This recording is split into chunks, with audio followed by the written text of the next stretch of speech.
La exposición de la palabra es un momento especial. Si tu alma tiene sed de Dios, vamos a tener un rato para disfrutar de lo que el Señor ha preparado en el corazón de Francisco, nuestro pastor, con el tema Una iglesia rica en dones y pobre en unidad. La verdad, cuando lo leí pensé, wow, tenemos mucho que aprender. Y os voy a pedir que me acompañéis en la lectura de esta mañana.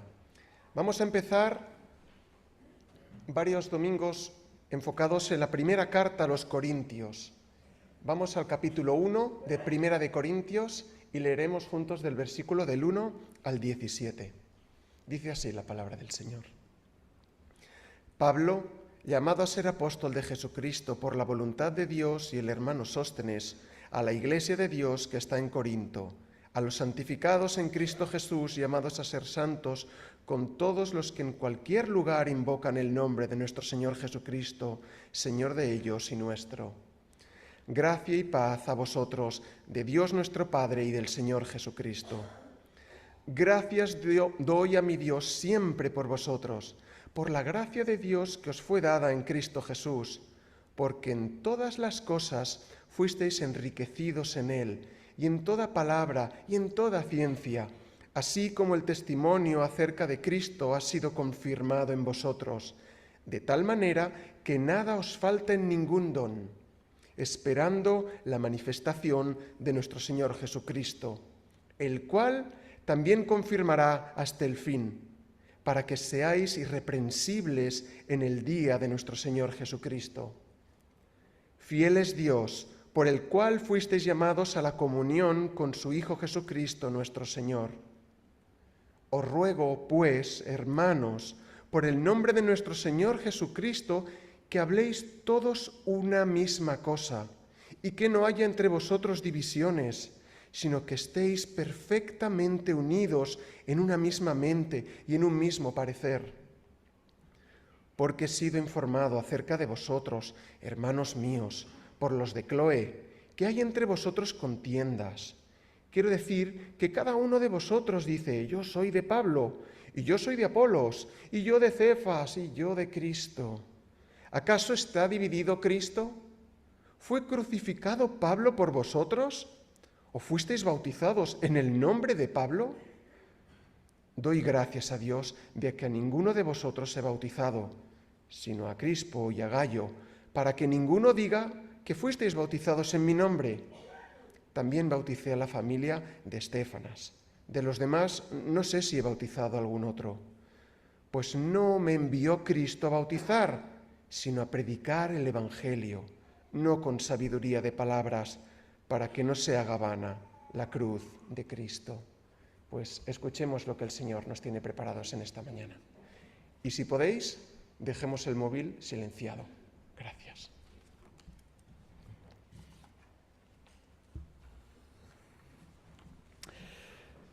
Corinto era una iglesia rica en dones, pero pobre en unidad.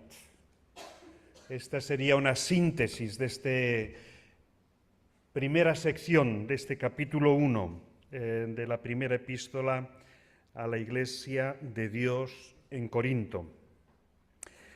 Siempre que abrimos la palabra, lo primero que nos hemos de preguntar es ¿qué quiso decir el autor original y Dios a través de ese autor original a los receptores originales? Siglo I, Corinto, Grecia, Europa, y después trazar puentes y entender la relevancia de este mismo mensaje para nosotros hoy.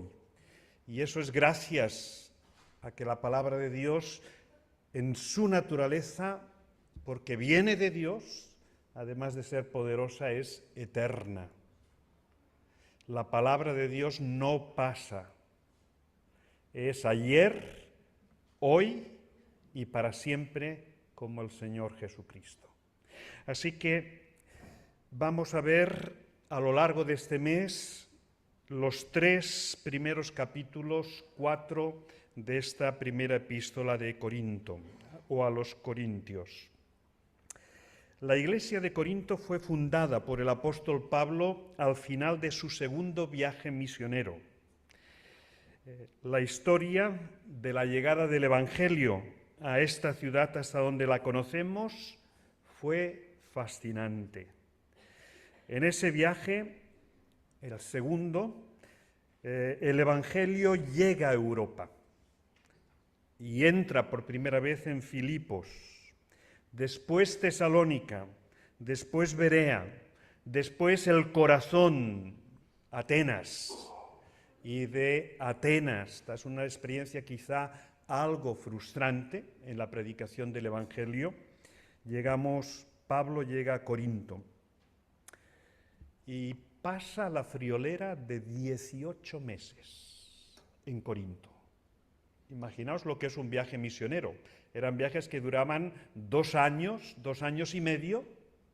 Los viajes no eran en ave ni en avión, tomaban tiempo. Y Pablo no estaba excesivo tiempo en cada una de las ciudades, pero fue en Corinto y en Éfeso que pasó una temporada muy larga.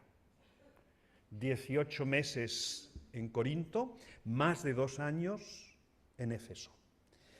Y es evidente que esto debió marcar el arraigo de esta iglesia. Tener a un apóstol como Pablo durante 18 meses en la ciudad, realmente aquello marcó un antes y después para la iglesia, pero también para aquella ciudad.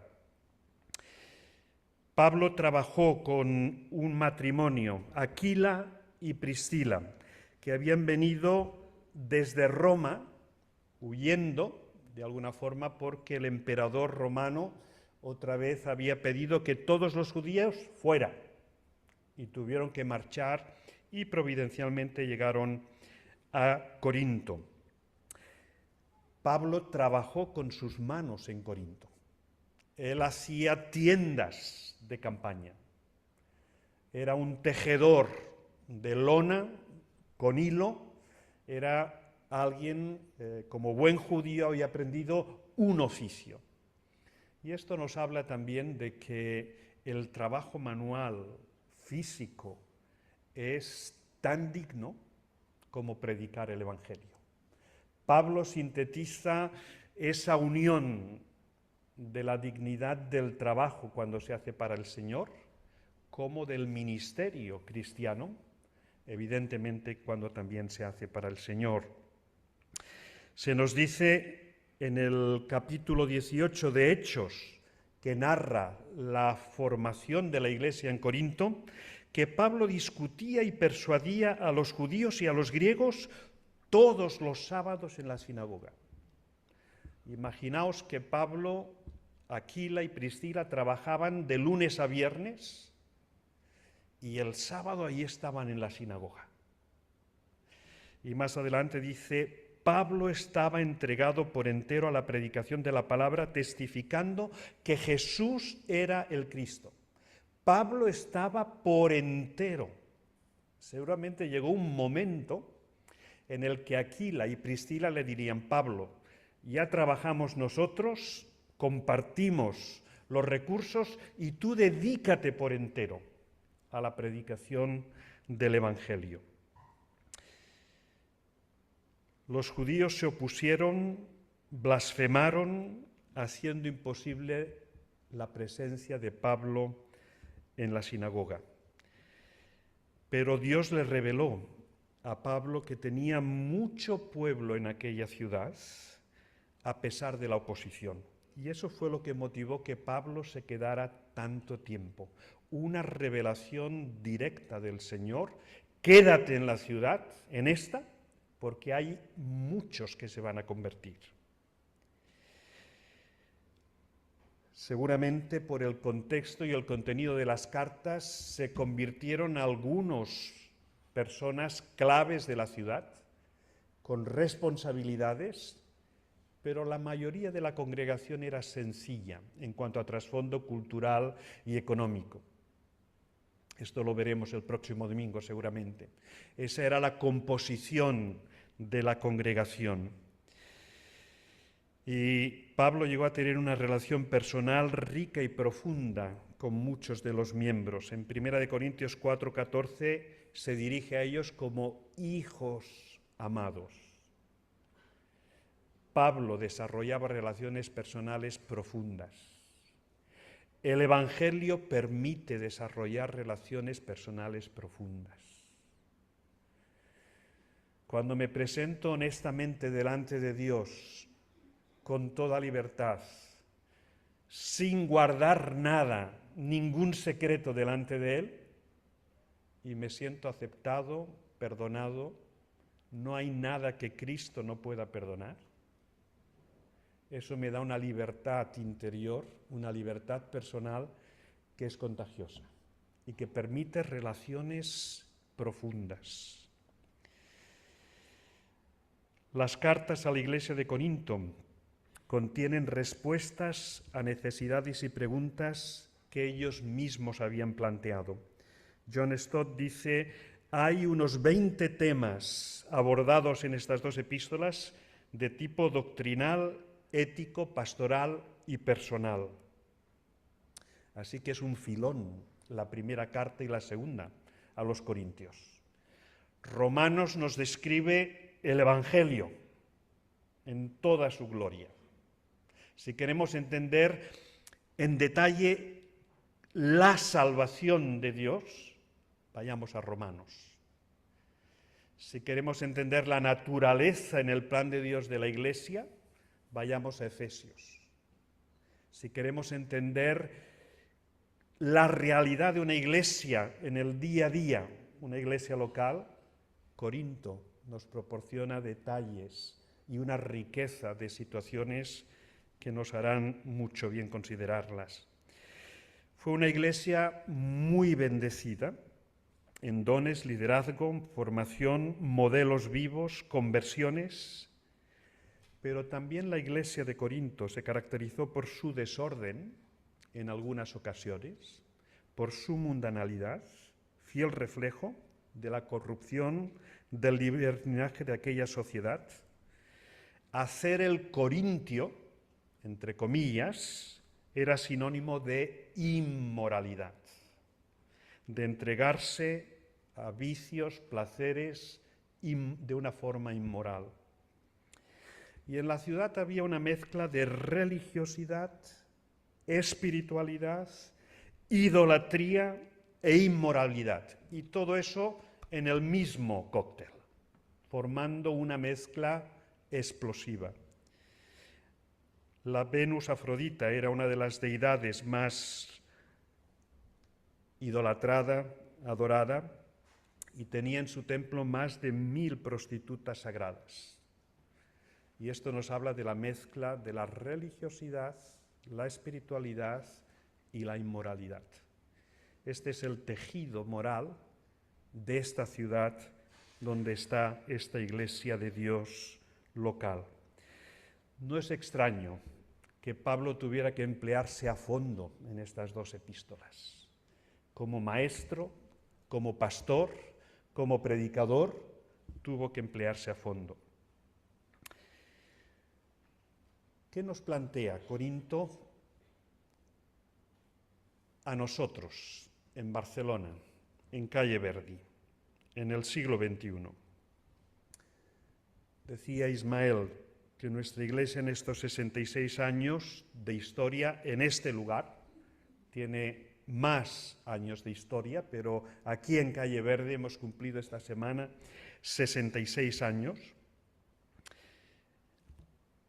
En este tiempo ya hemos experimentado dos divisiones muy significativas como iglesia. Una en la década de los 60-70 por motivos doctrinales, todo el asunto del calvinismo, la salvación. Otra más reciente, en 2010, de la que todavía nos estamos recuperando.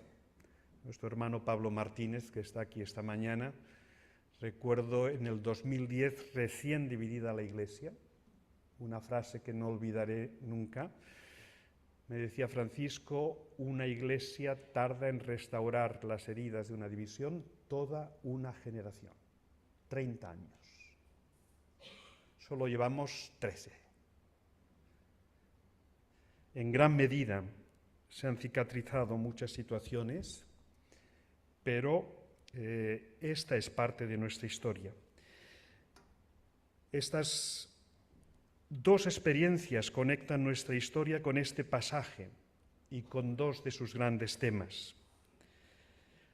Los dones espirituales. Nuestra Iglesia ha sido también muy bendecida. Si nuestra Iglesia se ha sostenido a pesar de 2 divisiones en 66 años, es por la firmeza que esta Iglesia ha tenido en la palabra de Dios. Y eso es gracias a los ministerios pastorales y a los dones que el Señor ha dado a esta Iglesia. Es la palabra la que nos ha sostenido. Y qué importante es tener esta perspectiva. Vamos a ver cómo el apóstol Pablo inicia y desarrolla la enseñanza que la Iglesia de Corinto necesitaba. Y ojalá que al ir profundizando en lo que Pablo comunica, inspirado por el Señor, a los de Corinto también nosotros nos sintamos edificados, inspirados y animados. El pasaje de hoy, los 17 versículos que hemos leído, los podemos dividir en 3 secciones. La primera de ellas cubre del versículo 1 al 3 y podríamos titularlo La Iglesia se forma por el llamamiento de Cristo. ¿Cómo surgen las iglesias?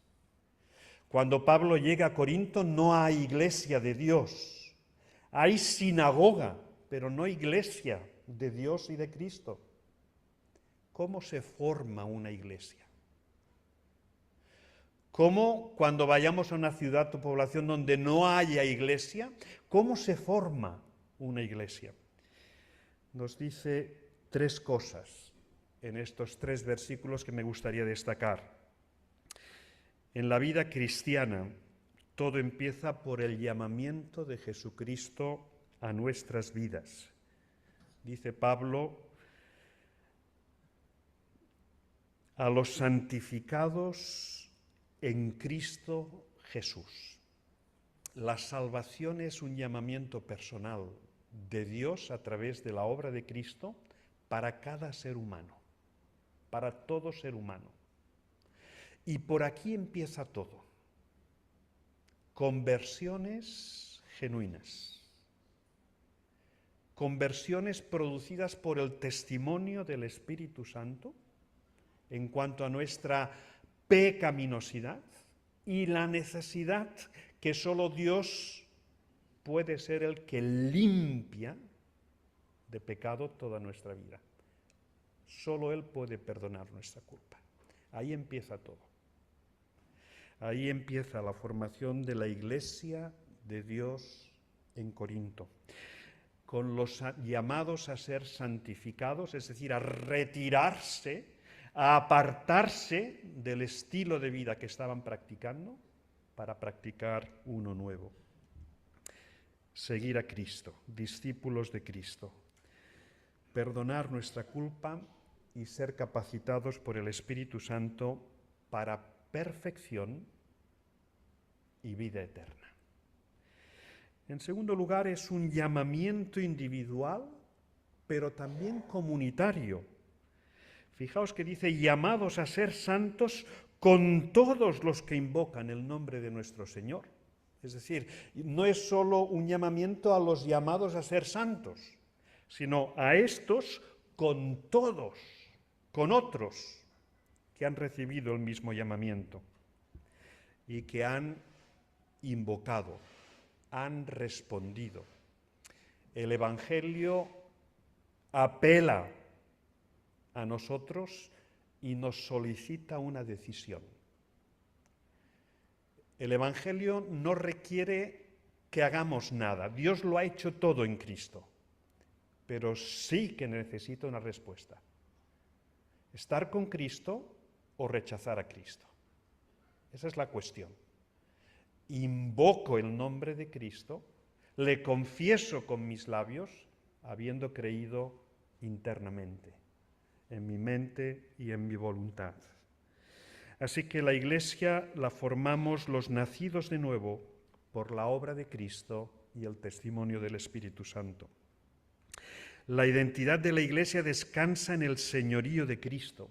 Es interesante cómo la sabiduría de Dios y la sabiduría del apóstol Pablo, en este pasaje tan breve hay 11 menciones del señorío de Cristo. Esto no es casualidad. Y necesitamos recuperar esta idea y esta imagen y esta realidad de Cristo es Señor de mi vida. Cristo es Señor. Este es el gran obstáculo para que en nuestra sociedad europea pocos acepten el Evangelio. Si se predica con honestidad y con fidelidad el Evangelio implica un cambio de señorío. Ya no mando yo en mi vida. Mi vida no es mía. Le pertenece en primer lugar a Cristo que la ganó en la cruz por mí. Una vida nueva, perfecta. Justificados pues por la fe, tenemos paz para con Dios. Ese es el milagro. Así que Cristo, Señor de ellos y Señor nuestro, como dirá más adelante, un Señor, una fe, un bautismo. Esto define a la Iglesia. Un Señor, una fe, un bautismo. Y en tercer lugar, el llamamiento de Cristo a través del Evangelio es por la gracia de Dios y su fruto es paz. Precioso. Este mensaje no se puede confundir y es único e incomparable con cualquier otro mensaje. Esta no es la filosofía del sigue tus sentimientos, decide lo que tu corazón dice, creemos en ti. No.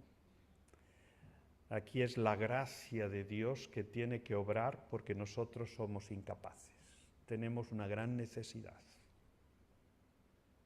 Y solo la gracia de Dios en Cristo, gracias a la cruz, nos permite reconciliarnos con Dios. La cruz actúa como puente y puedo pasar de una existencia sin Dios llena de culpa, a través de Cristo llego a la presencia de Dios, me reconcilio con Él. Por la gracia y produce paz. Es una salvación que llena nuestra vida de paz, la paz de Dios.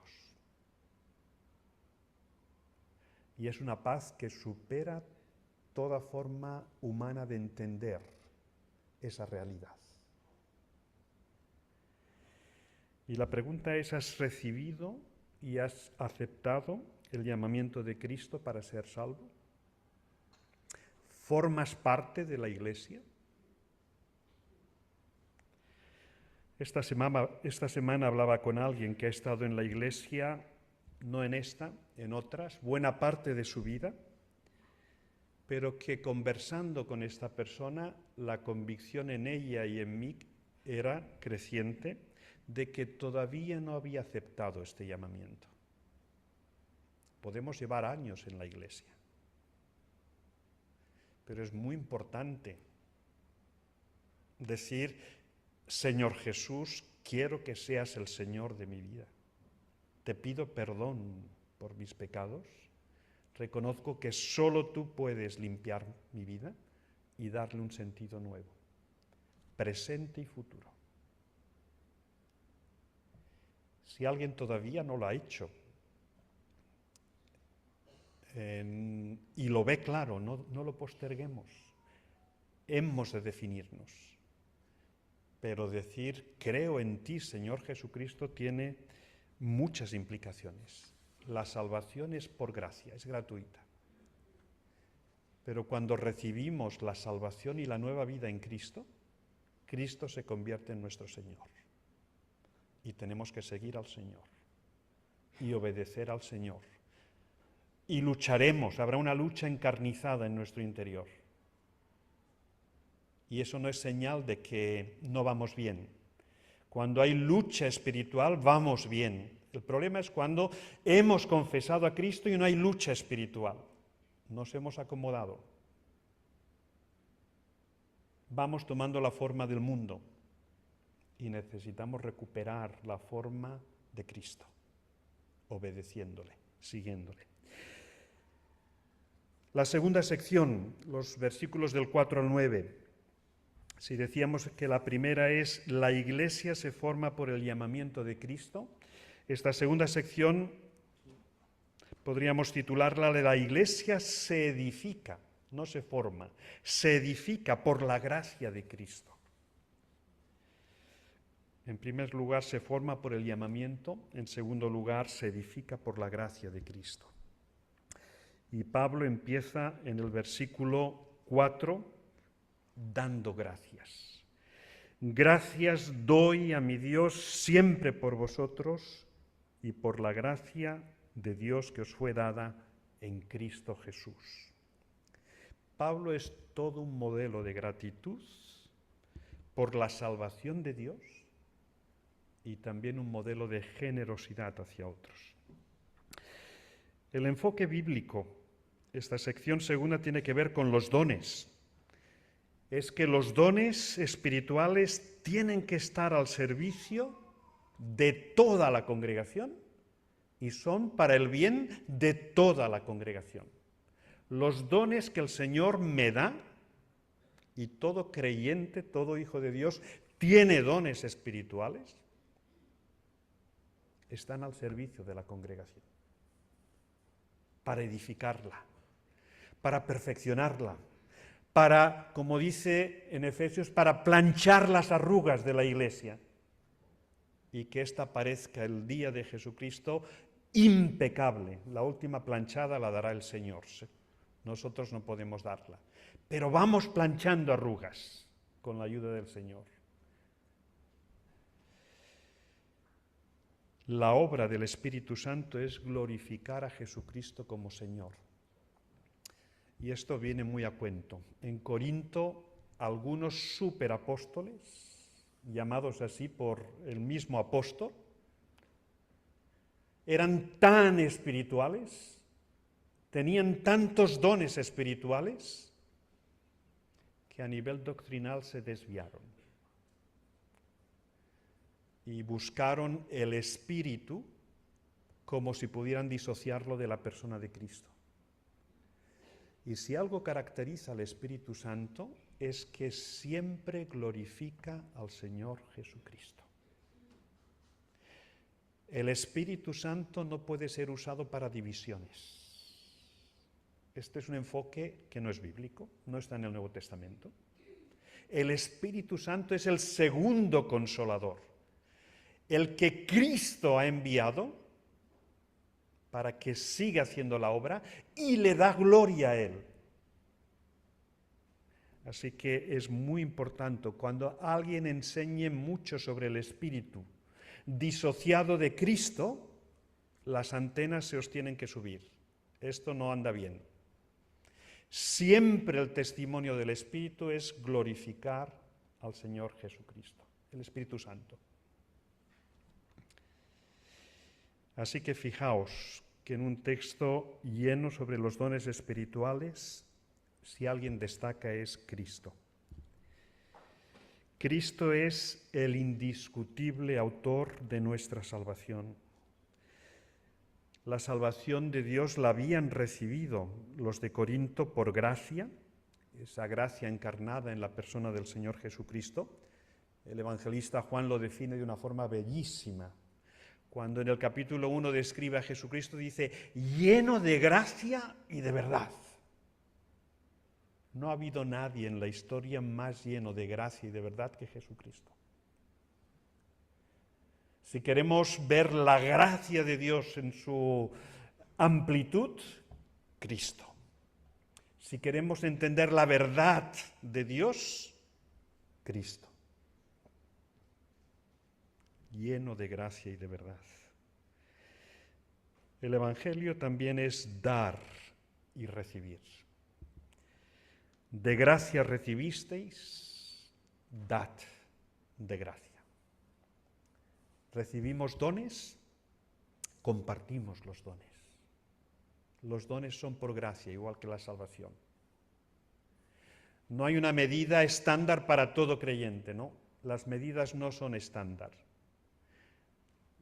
El Señor a discreción decide a quién da, qué da y qué cantidad da.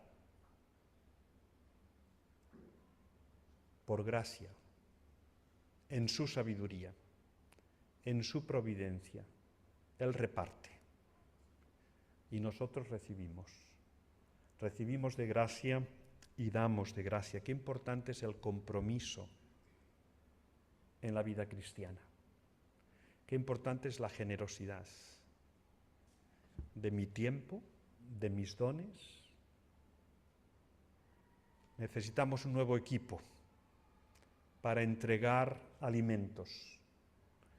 Tenemos la posibilidad que no habíamos tenido hasta ahora de duplicar la entrega. Ojalá que estos 6 o 7 hermanos, ya tenemos 3, creemos, puedan surgir enseguida y bien comprometidos y a ser estables y a dar estabilidad a este ministerio. Esto es ejercer los dones. Y muchos de nosotros tenemos el don del amor, de la misericordia, del repartir, del dar, y haremos bien en ejercitarlos. Así que el discípulo de Cristo vive siempre agradecido y es generoso con todos.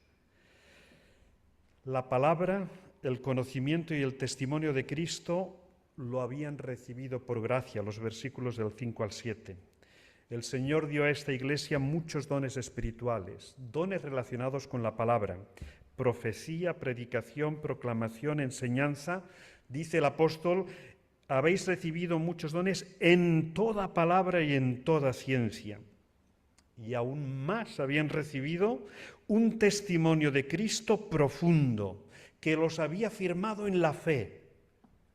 Tuvieron toda una serie de enseñanza de parte del apóstol, de parte de Apolos, de parte de los maestros de aquella congregación, que Cristo fue formado en ellos de una forma muy rica y muy bien definida. Y qué importante es esta cuestión.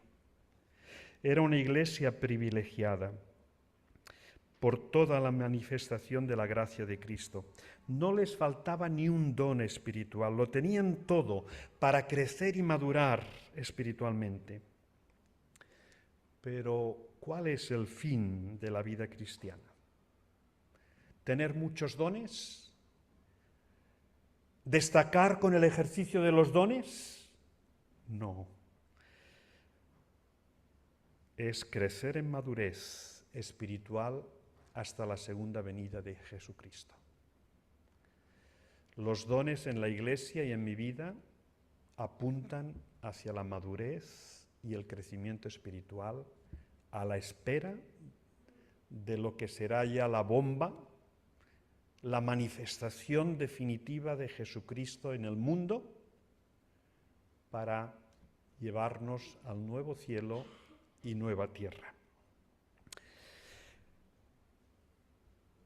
Pablo menciona 3 realidades al final de esta sección, en el último versículo, el versículo 9, que es precioso.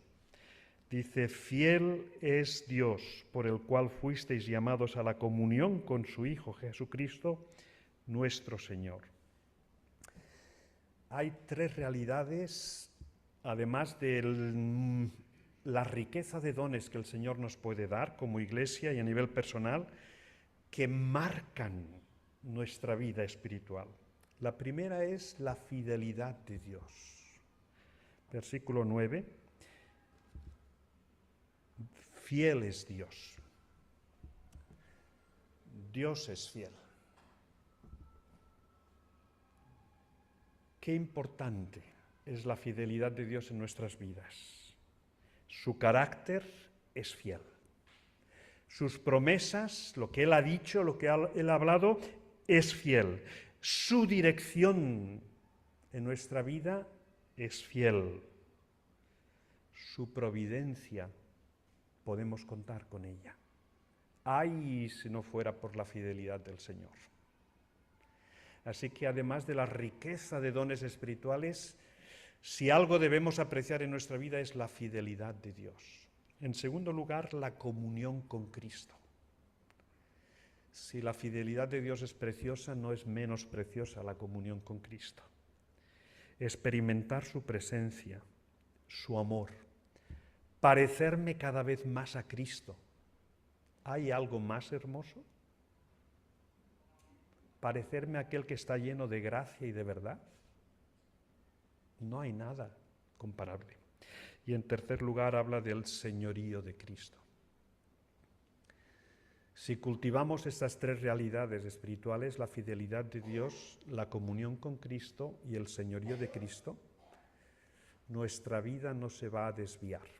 Podrá desviarse momentáneamente. Podremos tener luchas y tener algunas caídas, pero el Señor nos restaurará. Así que qué bueno es tener en mente que además de toda la riqueza de dones espirituales, estas tres realidades marcan el discipulado cristiano. Y en tercer y último lugar, los versículos del 10 al 17.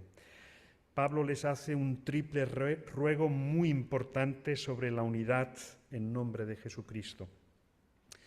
Y mirad, el tema de la unidad no solo es importante, es fascinante. Pocas cosas son más importantes que la unidad cristiana. Fijaos que dice Pablo, empieza positivamente, que habléis todos una misma cosa. Una misma conversación, un mismo enfoque de los temas, aplicando la verdad bíblica. Ese es un milagro que solo Dios puede obrar. Gente de trasfondos muy diferentes, con formación muy diferente, más o menos dañados por la vida, pueden llegar a hablar todos una misma cosa. Esto es unidad. Dice más adelante, que no haya divisiones entre vosotros. Es decir, una misma actitud, no una misma conversación, también una misma actitud. Una actitud que huye de los personalismos, del individualismo, de los egoísmos. No haya divisiones en vosotros, no haya partidos, no haya facciones, no haya preferidos. Todos tenemos lugar en la Iglesia de Dios, en la Iglesia de Cristo. Este es otro gran milagro. Es el triunfo de la humildad, de la madurez, de la capacidad de aceptar al otro. Y esto solo Cristo puede hacerlo en profundidad. Y en tercer lugar dice que estéis perfectamente unidos en una misma mente y parecer. Una misma conversación, una misma actitud, una misma mentalidad. No es pensamiento único, no es dictadura de ideas, es entender y poseer cada vez más la mente de Cristo, valorar a las personas, valorar sus ideas como Cristo lo hacía y lo hace. Esto es llegar a tener una misma mentalidad. La Iglesia es el cuerpo de Cristo y debe mostrar y vivir hacia esa dirección de la unidad. La Iglesia de Cristo es la realidad más integradora e inclusive que hay en el mundo. No hay nada igual. Y debe seguir siéndolo. Y nosotros tenemos que encarnarlo aquí en Barcelona, en Calle Verdi. Podemos ser muy diferentes. Recuerdo en mi época de estudiante universitario que se convirtieron dos personas que marcaron una época, una generación estudiantil. A unos le conocéis porque ha llegado a ser muy famoso, César Vidal. El otro, Daniel Barcala. César Vidal era ultraconservador, en algunas cosas no ha cambiado. a nivel político, a nivel de ideas, podríamos decir, o decíamos en aquella época, era de lo más facha. Barcala era del Partido Comunista Obrero militante. ¿Y qué discusiones había en las habitaciones entre Daniel Barcala y César Vidal? Pero Cristo es mucho más profundo que las ideas políticas, por más antagonistas que sean. Y de esto va la Iglesia. En la Iglesia cabemos todos, no sobra nadie. Cristo abre sus brazos en la cruz. De tal manera amó Dios al mundo que envió a su Hijo.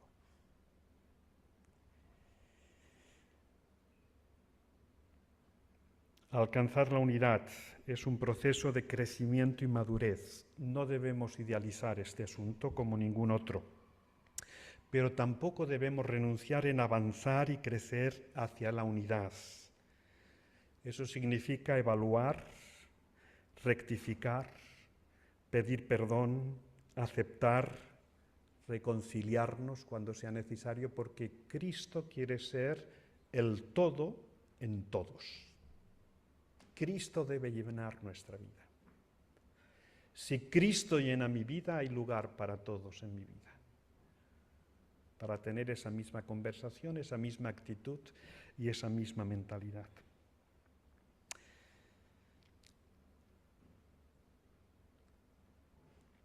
Pablo concluye este pasaje que nos toca exponer esta mañana en el versículo 17, haciendo una afirmación fantástica y que nos introduce ya en el tema de la semana que viene. Pablo concluye afirmando que solo la predicación del Evangelio contiene esa semilla que enriquecerá nuestra vida a través de la salvación y también que nos mantendrá unidos.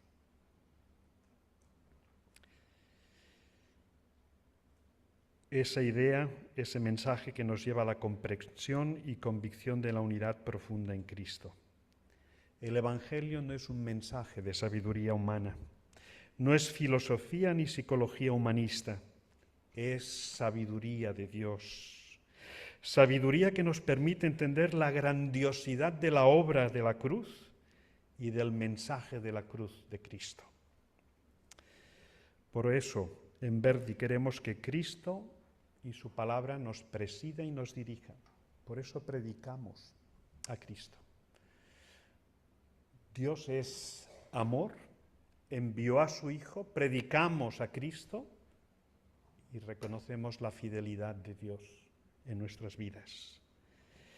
Así que 3 preguntas para concluir.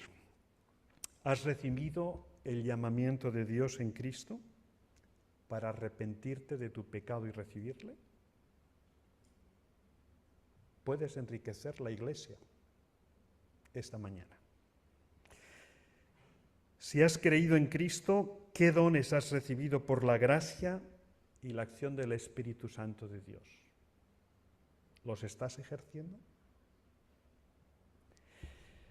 Y en tercer y último lugar, ¿estás nutriéndote de la palabra para que tu mente perciba y se apropie de la verdad de Dios y transforme toda tu vida como no te lo puedes imaginar? Haciéndote la persona más completa, más madura, más hermosa, más atractiva que te puedas imaginar. Y yo he venido para que tengáis vida y vida en abundancia. Que el Señor nos ayude. Amén.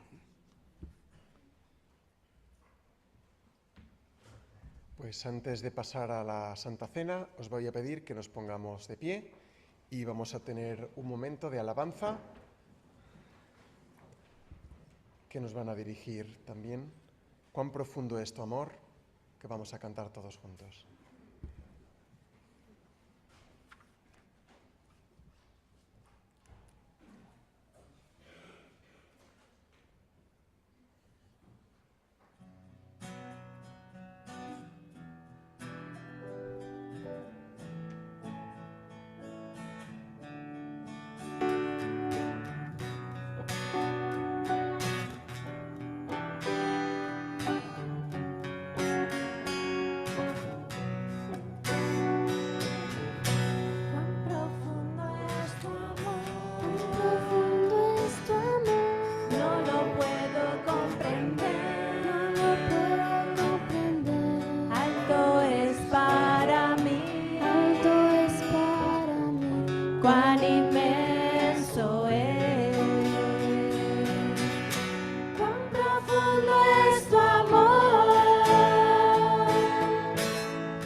Estamos delante de una mesa con una copa de vino, un trozo de pan. Hemos cantado que el amor de Dios es profundo. Él nos ama. Un día muchos de nosotros, leyendo en su palabra, descubrimos que éramos pecadores. No está de moda. Pero lo que descubrí es que el Ismael, cuando se analizaba y se miraba delante del espejo, veía muchas cosas que no me gustaban. Y a veces olía mal, y a veces me portaba realmente mal. Buscaba la oscuridad, pero la luz me encontró. Es necesario acercarse a Dios con humildad, porque cuando te acercas a tu Padre, Él te abraza y te limpia. Y ese sacrificio en la cruz marcó la diferencia en nuestra vida. Volvimos a nacer de nuevo. Se puede volver a nacer. Y es muy profundo. No lo explicaré ahora. Pero es real en nuestra vida.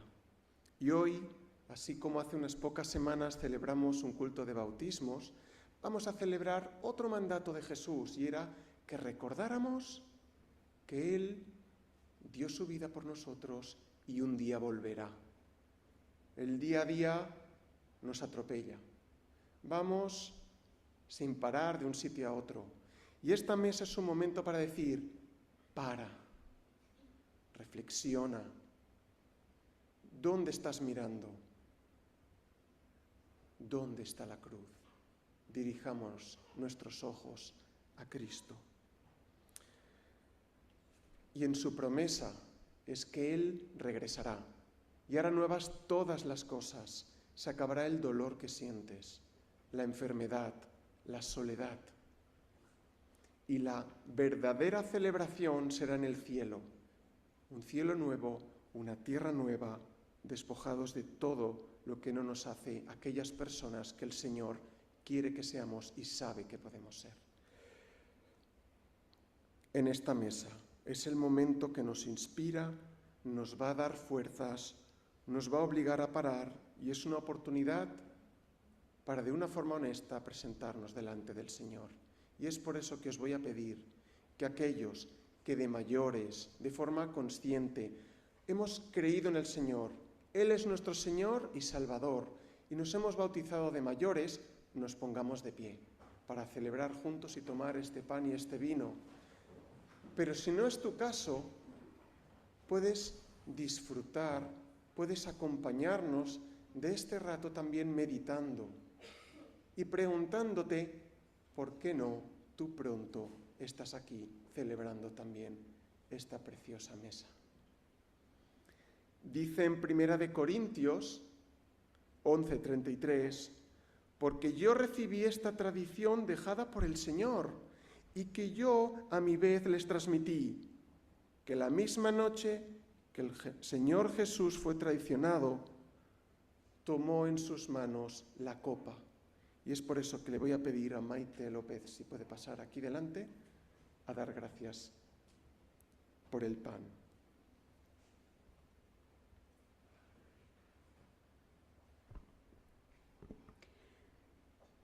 Pare nostre i Déu del cel, gràcies per la teva presència en aquest matí enmig nostre.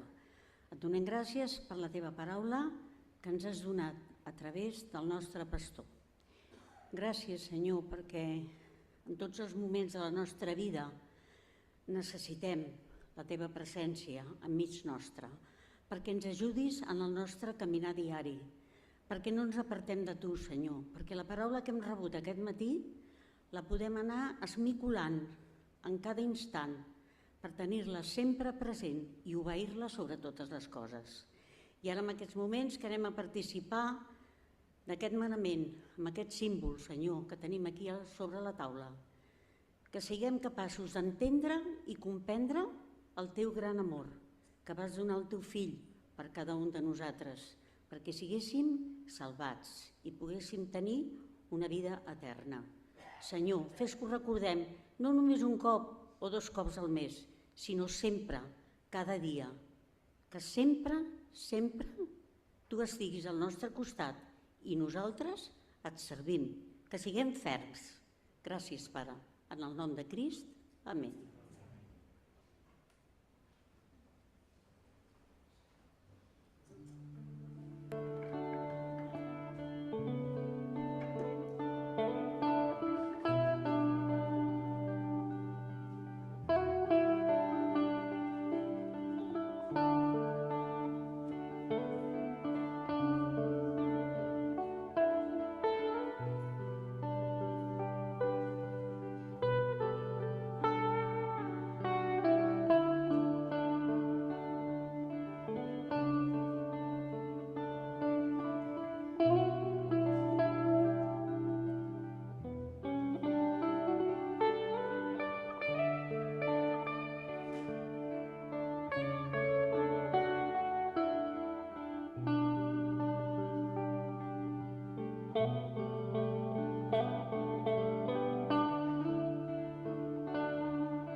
Tomó en sus manos el pan y después de dar gracias a Dios, lo partió y dijo: Esto es mi cuerpo que muere, que es partido por vosotros. Haced esto en memoria de mí. Amén.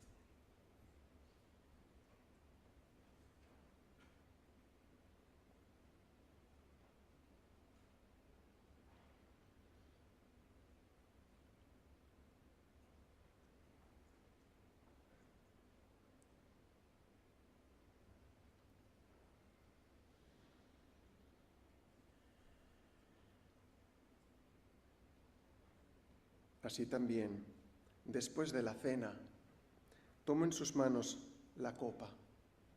Y es por eso que voy a pedir a nuestro hermano David Piñas, si puedes pasar aquí delante a dar gracias.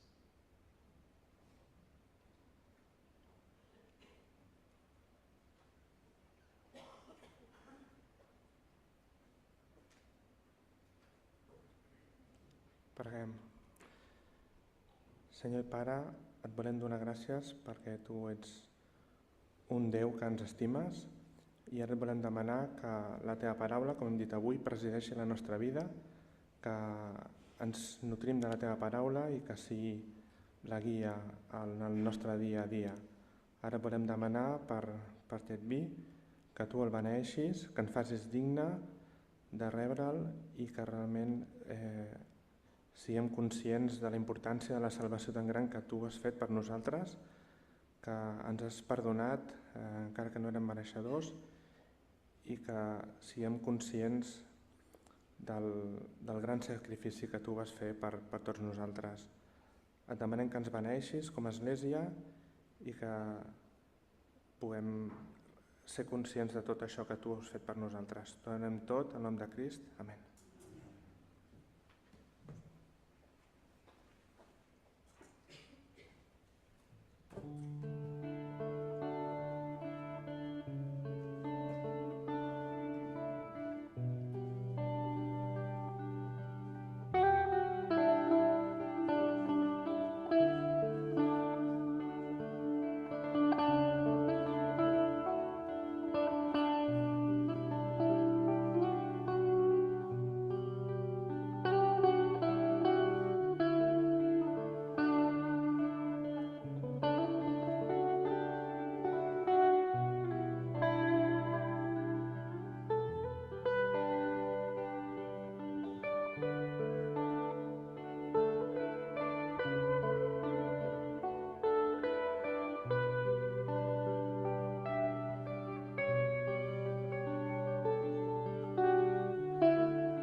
Luego tomó en sus manos la copa y dijo: Esta es la nueva alianza confirmada con mi sangre. Cada vez que beban, háganlo en memoria de mí.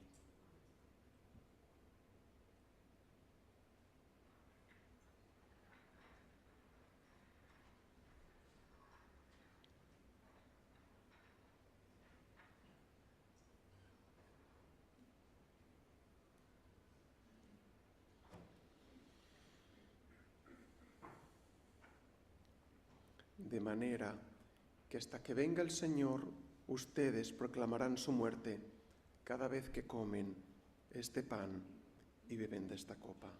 Amén. Pues vamos a aprovechar, nos pondremos todos de pie y haremos el último himno del Selvinge como infan, que nos ayudará también a concluir.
Gracias, Padre, por la vida, la muerte y la resurrección de tu Hijo Jesús, y porque sabemos que pronto Él volverá, Padre. Gracias también te damos por tu Espíritu Santo, porque Él es el que está con nosotros, el que escribe tu ley en nuestros corazones, el que nos dice y nos asegura que tu Hijo volverá y que nos da conciencia, Señor, de pecado. Te pedimos, Padre, que tú nos ayudes. Tú nos has dado dones, que los pongamos en servicio, Señor, de los demás. Toda la ley, todos los profetas, toda tu enseñanza se resume en amarás a los demás como a ti mismo y amarás a Dios. Que amemos más, Padre, ayúdanos a amar más. Te pedimos también, Padre, que tú estés con todos nuestros hermanos que están pasando por situaciones difíciles. Que en ti, Señor, encuentren la fuerza. Que tú des esa paz y ese descanso que solamente tú puedes dar, Padre. No como lo da el mundo, que dijo Jesús. Y te pedimos que tú nos des unidad, que tú levantes a tu pueblo, que nos hagas, Señor, de un mismo sentir y que podamos, Señor, con humildad acercarnos a tu palabra y que tu palabra sea nuestra delicia, Padre.